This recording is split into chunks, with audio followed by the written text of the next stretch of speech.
கிறிஸ்துவுக்குள் பிரியமானவர்களே, நான் உங்களுக்கு சொல்லுகிறேன், நீ இன்றைக்கு மிகுந்த பாரத்தோடு உன் வாழ்க்கையை நினைத்து கவலைப்பட்டுக் கொண்டிருக்கிறாய்.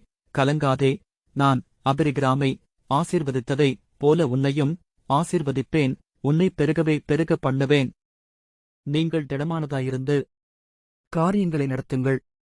உத்தமனுக்கு கர்த்தர் துணை என்றான்.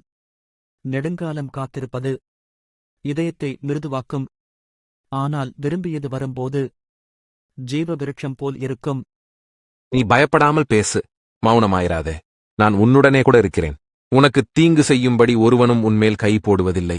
அந்த பட்டணத்தில் எனக்கு அநேக ஜனங்கள் உண்டு. நான் உங்களுக்குச் சொல்லுகிறேன், தன் சகோதரனை நியாயமில்லாமல் கோபித்துக் கொள்ளுகிறவன் நியாய தீர்ப்புக்கு ஏதுவாயிருப்பான். தன் சகோதரனை வீணன் என்று சொல்லுகிறவன் ஆலோசனை சங்க தீர்ப்புக்கு ஏதுவாயிருப்பான். மூடனே என்று சொல்லுகிறவன் எரிநரகத்திற்கு ஏதுவாயிருப்பான். இப்பொழுது பசியாயிருக்கிற நீங்கள் பாக்கியவான்கள், திருப்தி அடைவீர்கள். இப்பொழுது அழுகிற நீங்கள் பாக்கியவான்கள், இனி நகைப்பீர்கள்.